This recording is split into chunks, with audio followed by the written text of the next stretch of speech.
বর্ষা আসে নিয়ম করে, আসে হরকা বানো। এবার সেই বানের পানিতেই ডুবে নষ্ট হচ্ছে যত্ন করে বোনা আমন ধানের চারা। তিস্তার তীরবর্তী কৃষকদের কপালে তাই দুশ্চিন্তার ভাঁজ।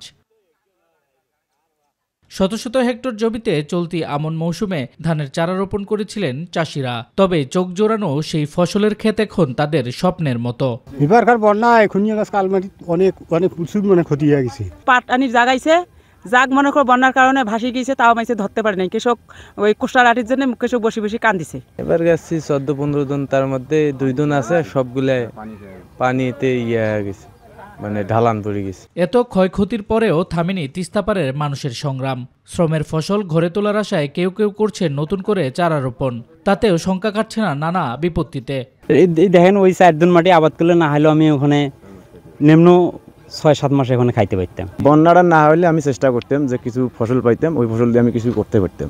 তো এখন তো আর এখন সম্ভব না। এখন জমি আছে, এখন না করি তো উপায় নাই। আমরা কৃষক, এখন আমাদের তো এটা আবাদ করাই লাগবে। এখন তো লাস্ট মৌসুম পড়ে গেছে, এখন তো ওয়া লাগে, আর কোনো কাম হবে না। কৃষি বিভাগ বলছে কৃষকদের ক্ষতি পুষিয়ে দিতে তালিকা করে পাঠানো হয়েছে অধিদপ্তরে। বরাদ্দ সাপেক্ষেও বিতরণ করা হবে প্রণোদনা।